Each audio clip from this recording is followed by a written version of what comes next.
if you went to art school or you're like me and you went and got your master's degree in creative writing, like how many classes did I ever have about making money? I mean, zero, right? We go to thousands of hours of school and none of us have a class where it's like, here's what it looks like to put together a business model as a graphic designer, as an illustrator, as a photographer.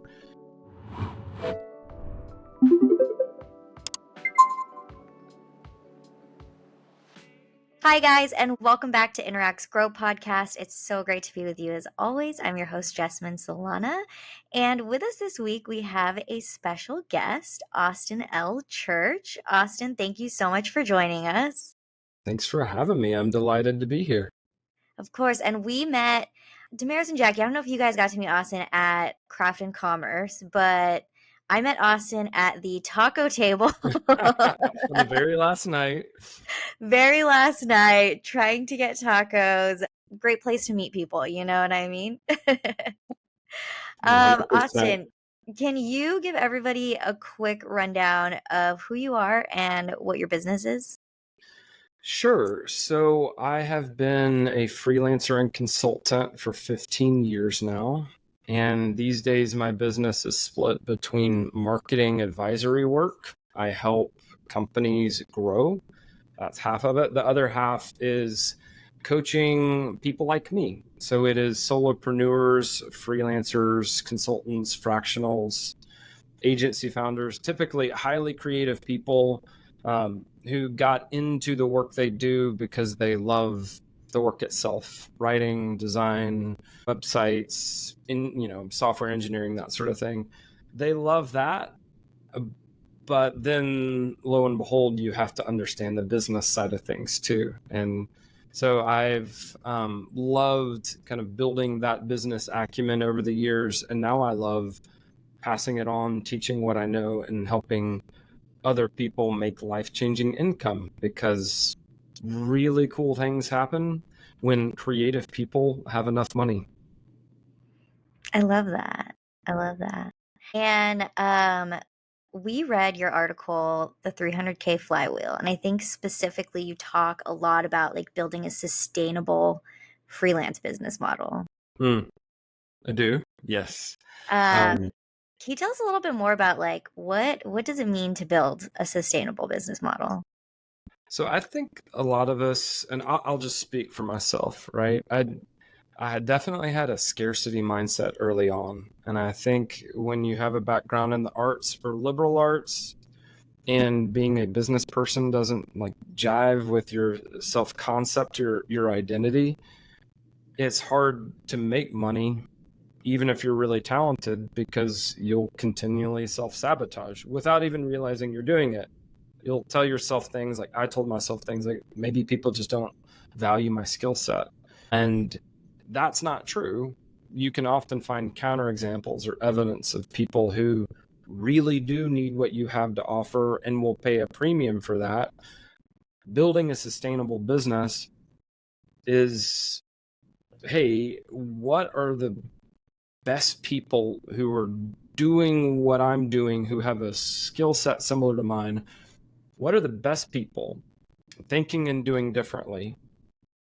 And then how do I create a model so it's not just Austin treating his business as a hobby and hoping that if I put some time in, then some money will come out on the other side? It's, what is the business model? And again, if you went to art school or you're like me and you went and got your master's degree in creative writing, like how many classes did I ever have about making money? I mean, zero, right? We go to thousands of hours of school and none of us have a class where it's like, here's what it looks like to put together a business model as a graphic designer, as an illustrator, as a photographer, as a writer. So the business model side is really important. It's actually a lot of fun. We're talking about highly creative people, and they can do really neat stuff if they have some frameworks and they have some tools, and maybe more than anything else, they believe that they can. So we're accustomed to solving difficult problems on the creative side, and it's like, let's take that incredible capacity and point that at problems on the business side and give yourself permission to become good at making money. So that's kind of what I mean by sustainable. Is my business moving me definitively closer to my lifestyle and financial goals? And if the answer is no, great, let's fix that. Is there, Austin, I'm curious, I'm kind of assuming, so I guess the first question is, the creatives that you work with could be doing anything? Like, are they in one specific niche, like they're all writers? Or are they could be doing anything? Could be doing anything, for sure. And so does this sort of model that you've created or that you're talking about apply to anybody in any of those industries? Or is it like based on maybe what you're selling versus something else?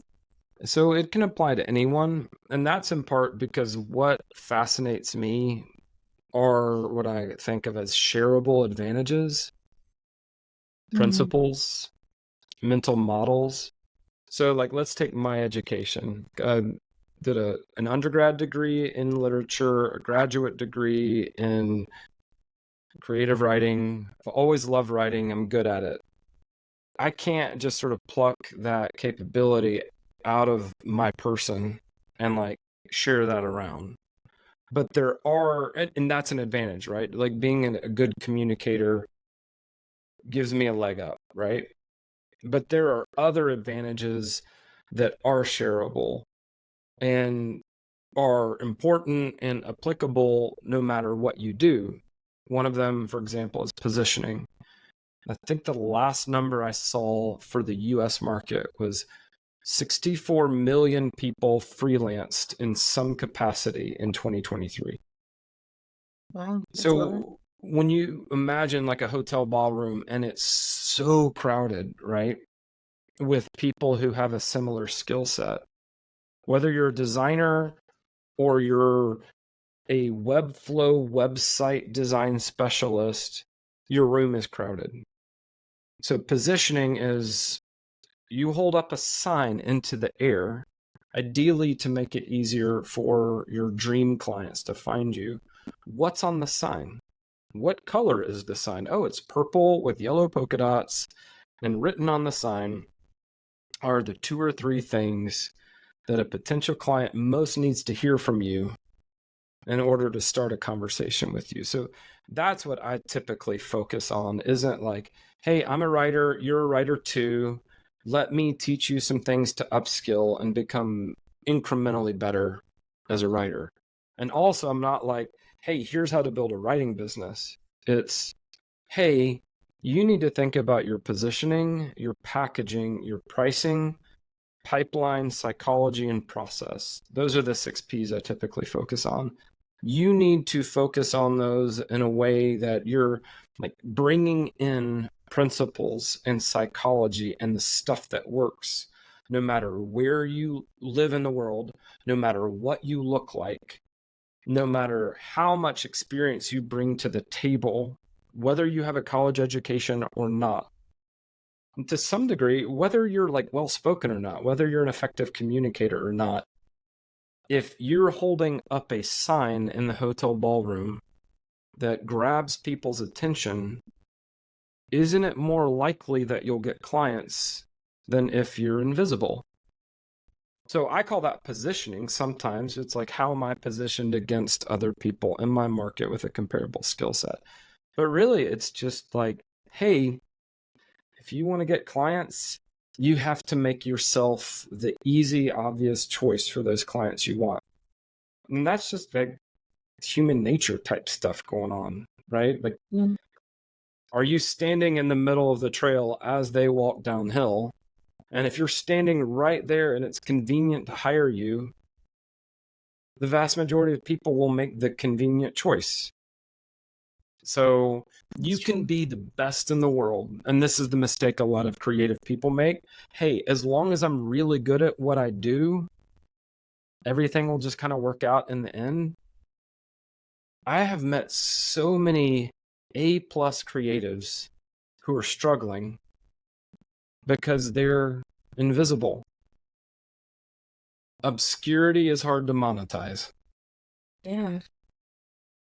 Then I've met people who are like let's say even like a B minus in terms of like raw talent, but have a great attitude, put themselves out there, easy to work with, easy to find online, make it easy to hire them because they give you a menu with like 3 things to choose from instead of 30. So like the best freelancers and consultants aren't the ones who make the most money. People don't know how good you are until they hire you. So how do you go get in the way of opportunity? How do you make yourself the easy, obvious choice, right? So those are the sorts of things I like to teach more than, I don't know if I answered your question, Jackie, but that's No, sort you of my point of view. Yeah, you totally did. And it's really funny because this was not planned, I promise. But like the whole time we were talking, I was like, wow, this is just what a quiz does. Like if you're standing in the middle of the ballroom and you have a sign up, like what's the thing everybody wants to know? That's your quiz. Put it on the sign, make yourself notice. If you're not serving 30 things, you want to recommend certain items to them, right? Like you're narrowing it down with the You have a quiz. peanut allergy, you probably shouldn't order the spring rolls with the peanut dipping sauce. They're amazing, right? But it's like even a quiz and positioning, they can repel the people who aren't the right fit, which is just as important as attracting the people who are the right fit. 100%. Sorry to interrupt. No, I loved it. Great analogy. Yeah, that's exactly where I was going with that. So it was perfect.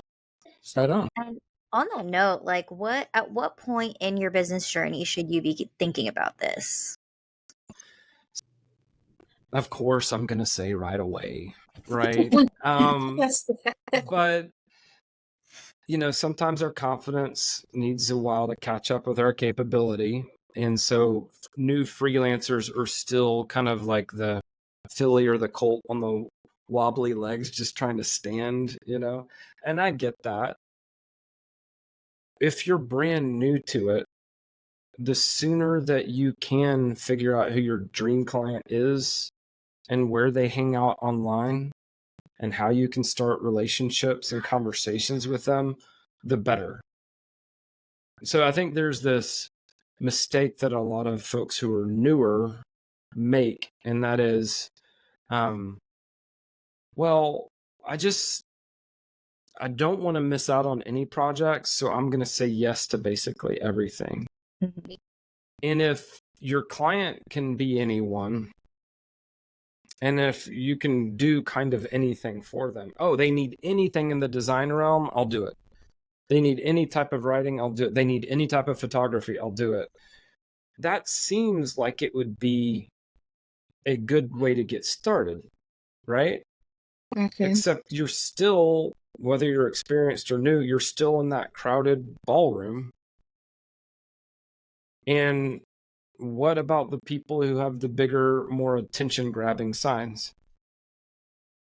So on the one hand, I'm like, yes, take whatever you can get when you're first getting started. Figure out what type of work you even want to do, what type of clients you even enjoy working with. Do whatever you've got to do to get your bills paid. Be pragmatic. But I'm telling you, I've talked to hundreds of people over the years. I've coached dozens of freelancers, and I've never met one yet who, after they specialized, after they said, I like to do this type of work with this type of client, and here's how I do it. So it's who, what, how. I've never met someone who, after doing that work, didn't say, life is so much better now that everyone isn't a potential client, right? If only because if you say, we work with, or I work with hair salons that have at least 3 locations that employ 20 stylists, and I help them increase walk-ins using social media. And we're typically able to double walk-ins in 90 days. And then what I'm going to do is be a guest on every podcast with hair salon owners in their audience I'm going to be on Right. every single podcast with that audience. Like, it's easy to think that it might be easier to grow if you do that rather than like everybody can be my client. So to newish freelancers, I'm like, you may be new, and freelancing is always going to be hard because business is hard, because life is hard, and relationships are messy. That's just what we didn't sign up for when we were born, but that's what we get anyway, right? But Life was it. yeah, I mean, life's hard, right? Yeah. And business is hard, but there are specific things you can do to make it a little bit easier. And that's true whether you're just getting started or you're a pro, right? It's sort of like friendship. Hey, do you want deeper friendships? Don't be a jerk. This is just like a principle that kind of works in friendship. It's the same way in business. And even if you're selling creativity, like if you're not a jerk, if you're easy to work with, you'll keep clients longer. So what are those principles? What are those advantages?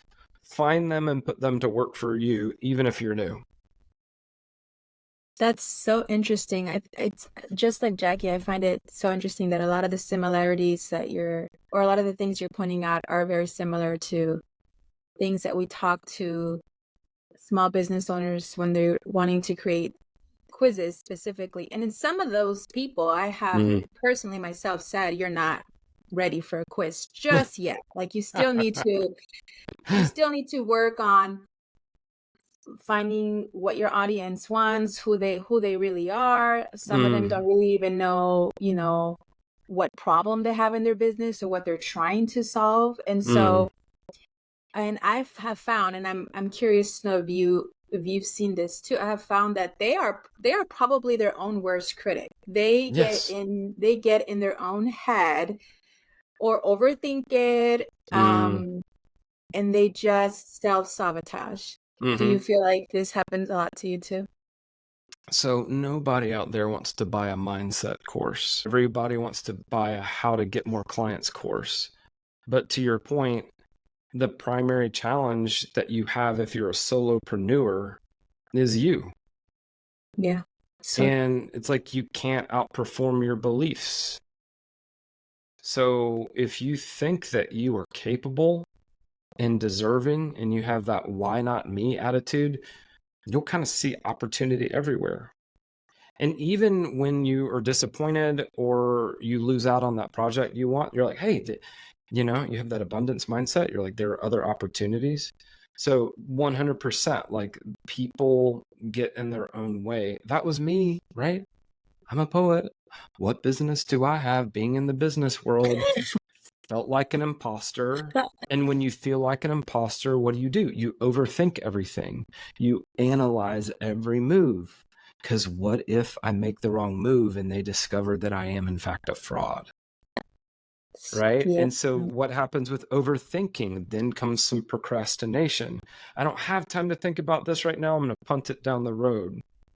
And so with that procrastination, you just slow down your own learning, because until you make a decision and put yourself out there, you don't get the feedback. So those like learning cycles are very long instead of very short. And then you are sort of punting your own improvement. So that's the challenge with a lot of mindset stuff, is once you learn that no one's paying nearly as close attention as you think, no one's waiting for you to fail. In fact, a lot of people may love for you to win.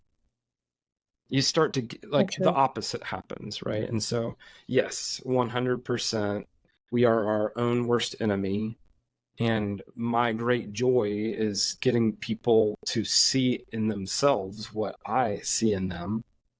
If I can increase people's belief in themselves, they start to take a few more risks and then they start to win. And like I said, if these lovely creative people who are all across the world and look very different, if they're able to get a little bit more money, what happens in their communities and in their families, right? So that's why I'm passionate about this, is I just want people to love themselves at the end of the day. This feels like a motivational talk. I'm like, wow, can I be a business owner? Like, Yeah, she. yes, you This is can. where it's Yes, you possible. can. Yes, you can. Love Um, it. yeah, but I mean, it is funny when you are the business and you have limiting beliefs. I mean, it's not like the business can then sort of grow on its own.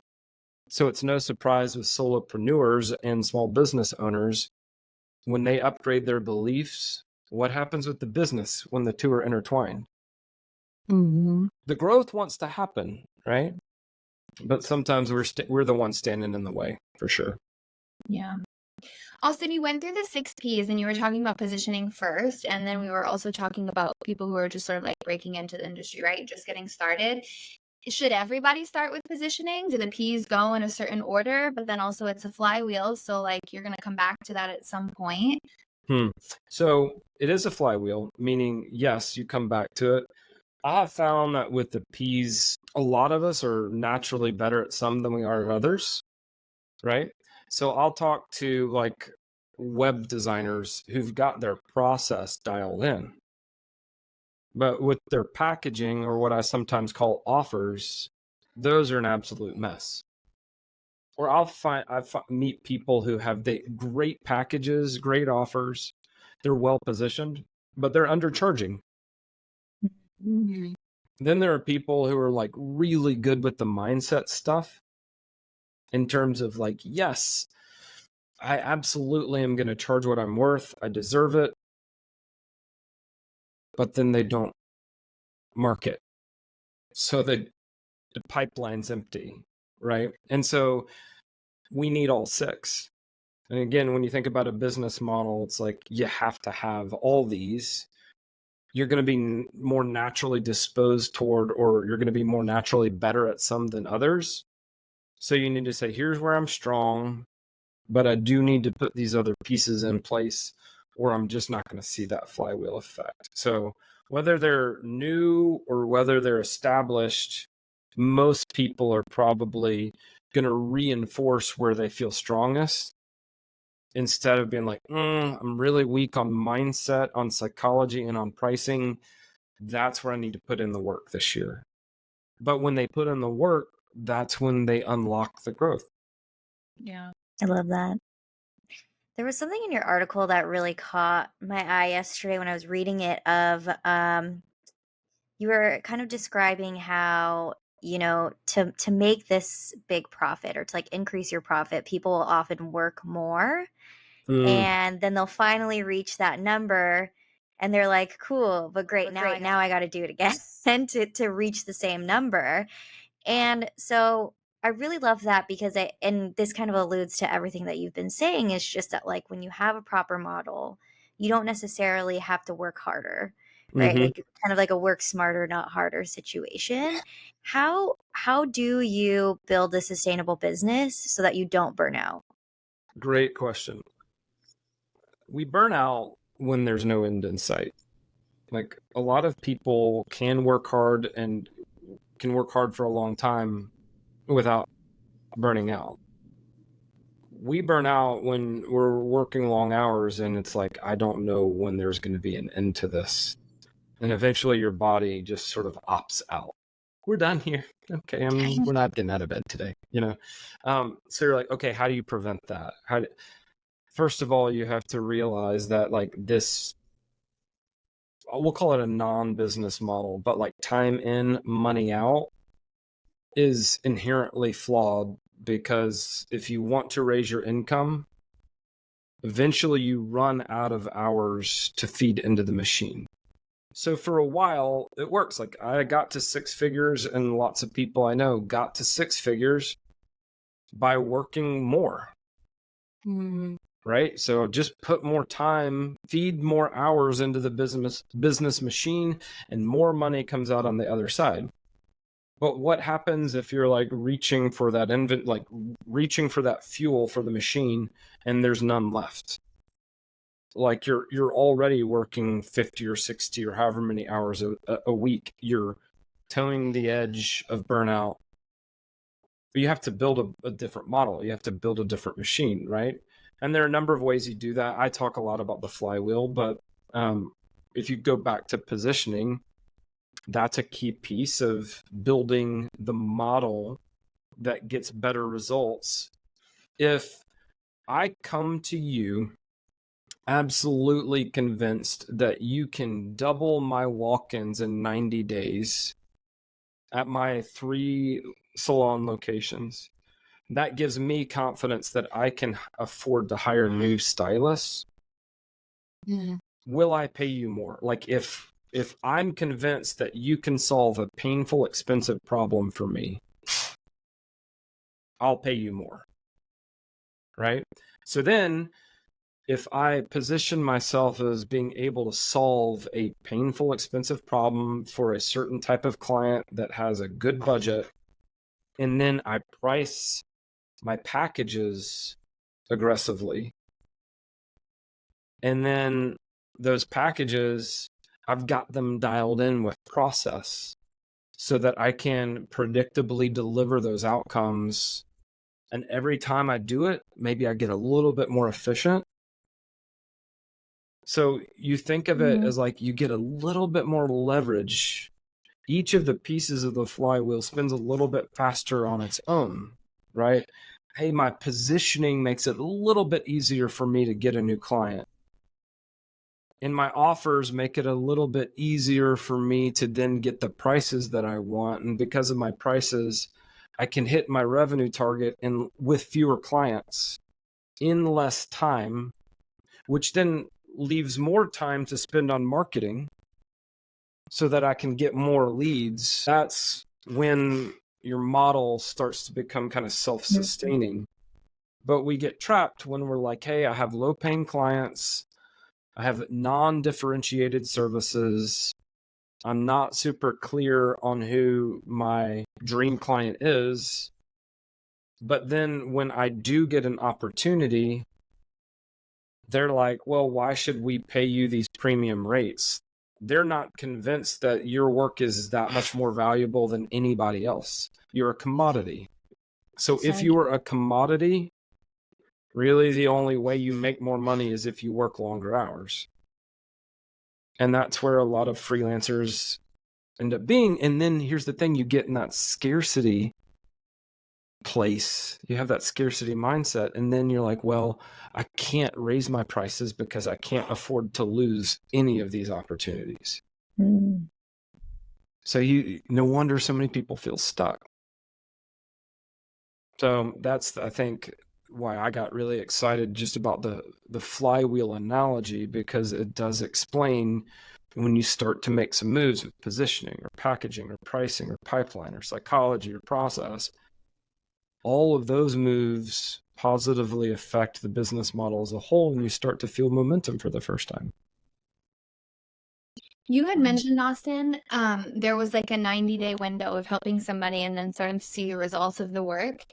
Does it work the same for burnout? Like, does it only take 90 days to unburn out if you're following this process, or is that different for everybody based on what's going on? So I burned out really hard in 2015, and to be clear, that 90-day was something that I chose arbitrarily. Oh, I love it. Okay, great. Just like imagining helping a salon owner, right? So it was my way of like, how do you put together a juicy offer? Our minds love certainty. And so if I go to a salon owner and promise to solve their painful, expensive problem in 90 days, they're like, you're hired. When it comes to burnout, that's a great question. I think it very much depends on the circumstances, right? Like if you're a single parent with kids and you burn out on the work front, and even as you're recovering, you still have these little people putting their problems on you and needing a lot from you, like needing your energy, drawing down on that. It may take longer than if you are fresh out of school, no one's depending on you but you burned out hard. And yeah, like if you do more self-care, if you take a look at your self-talk and you start to make some upgrades into the story you tell yourself and what you believe, if you exercise and you think about like how health and like how body and mind, are integrated, yeah, maybe within a relatively short amount of time you'll kind of be back. But um, it took me a long time. I had a startup at the time, so I had a business partner. My wife and I had two young children, and meanwhile, and we had debt, and I was putting a ton of pressure on myself to get it figured out, and it was a much slower recovery for me. Are So your there's a great answer. Like there's a really encouraging answer. No, Take it's some time. One more question, Austin. Do your clients typically come to you with the awareness of not wanting to burn out? Are they already burnt out? Are they like feeling they might be close to burning out? Or is it just a little bit of everybody? Most of them come to me with an awareness that they're overcommitted. So whether they have the challenge of burnout, right, and I'll say my experience with it was that I thought I was doing fine until I was really not fine. Like, so you can be burning down for a long time, but then when you're burnt out, it may seem all of a sudden. And I've done enough research to think that that's true of a lot of us. Yeah. So typically people find me when they're burning down. And burning down manifests for different people in different ways, but I was grumpy, hypercritical, irritable, kind of expected and saw the worst in people. The things that would ordinarily kind of cheer there's kind of like low grade depression there. Like I'm getting out of bed.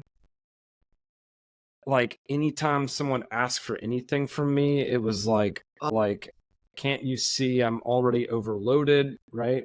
I just wasn't super optimistic. And a lot of that came through in just like a density in my calendar. So when people come to me, that may be one of the first things that we talk about is, are you overcommitted right now? How do you feel about your work?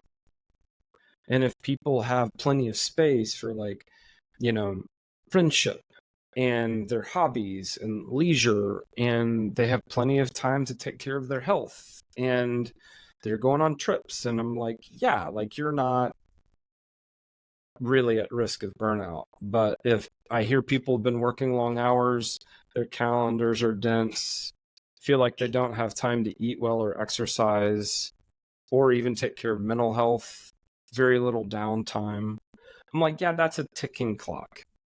It's not a matter of if, it's a matter of when. Thankfully, you haven't burned out, so you can take some, like, I will say, going back to what you said earlier, Jackie, if people are burning down, then they can actually do that course correct pretty fast. But if they've already burned out and are struggling to find much motivation in any area of life, which is another symptom of burnout, it's slower to recover from that.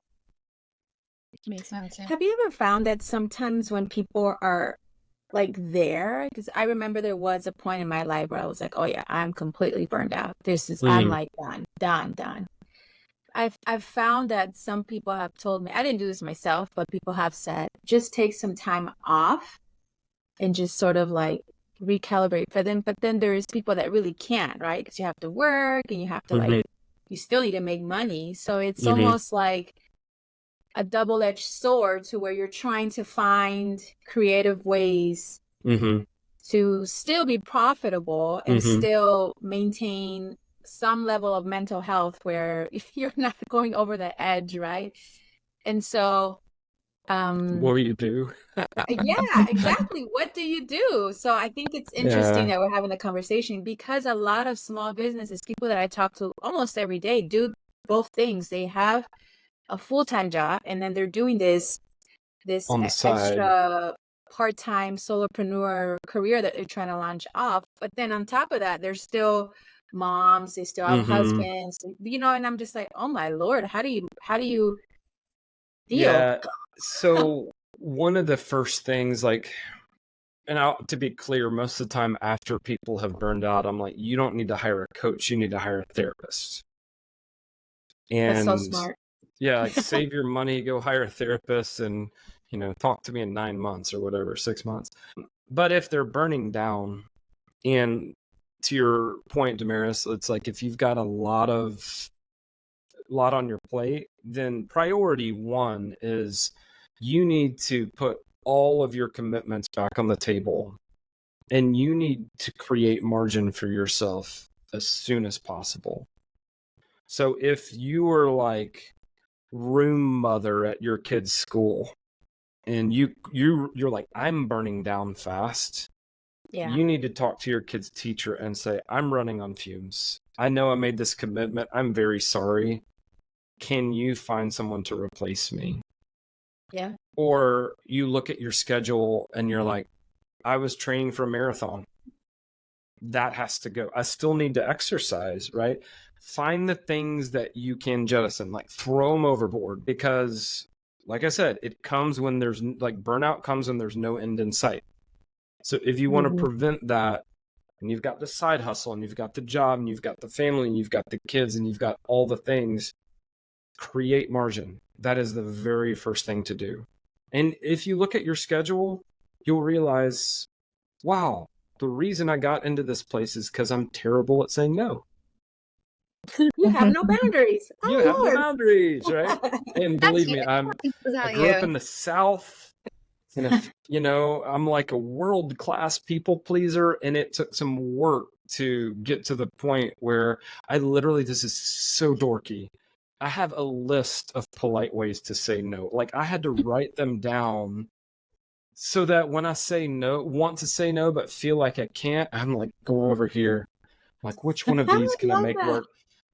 But one of the reasons we end up overcommitted is because we're not clear on what's most important, and then we don't know how to say no. So get clear on what's most important, then figure out the language for saying no, and do that. And then once you feel like you're back at 80% capacity, then maybe you can start sort of like, okay, deep breath, 3 months, no new commitments. There's a moratorium on new commitments for 90 days until I've reestablished my equilibrium. That's cool. That's smart. I love that. That's great advice for anybody listening. Yeah. Even if you have a full-time job and you're overcommitted, right? And you're single and you have no children and no pets and no responsibilities, really, 80% capacity, running at 80% capacity is generally a better way to go. Mm-hmm. I do also love like the idea of your business being sustainable, because oftentimes I feel like people talk about, burnout and taking care of your mental health as sort of a separate thing, but when you put the right sort of process in place for your business, then that doesn't have to be a place of burnout.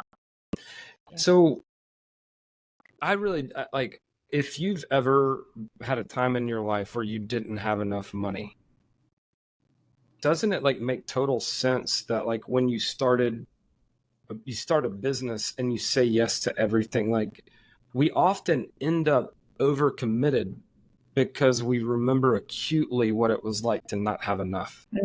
Yeah. So, but to your point, it's like, if you can have a healthy mindset and healthy boundaries, it's not like these problems are inevitable. But a business that causes or exacerbates some of these problems is bound to grow up if you don't realize that scarcity mindset or a fixed mindset is what's driving a lot of your yeses in the first place. And this is coming from, like, this is me. This is my story. Like, I remember what it's like to be anxious about money all the time. So I'm going to say yes to everything until we have an emergency fund.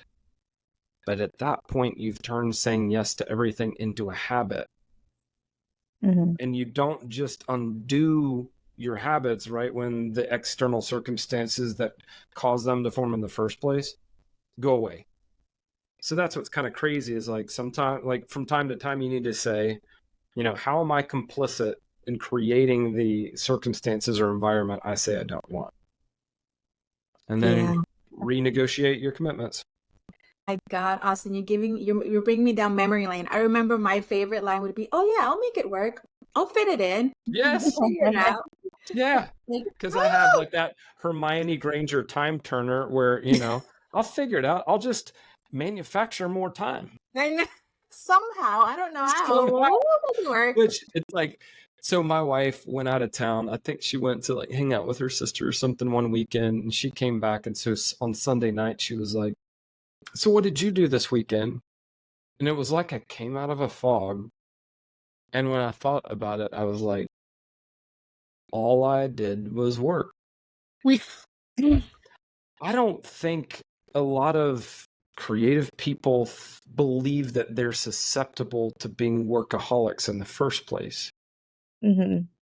But if you're anxious about money and the opportunity finally starts coming, like what happens when the opportunities start coming? It's the domino effect. Finally, I'm finally going to be safe. I'm finally going to be secure. I'm finally going to feel like a pro. Mm-hmm. And then you work yourself into burnout. Right? So it's like, this is why we probably all need therapists too. Anyway. I hear it. These are great Well, tips. Austin, thank you so much for joining us and talking to us about building sustainable businesses. Before I forget, where can people find you online? Sure. I'm on LinkedIn a lot. So if you look up Austin L. Church with the pretentious middle initial, you can find me on LinkedIn. Also, right now I have it's a free course on mindset.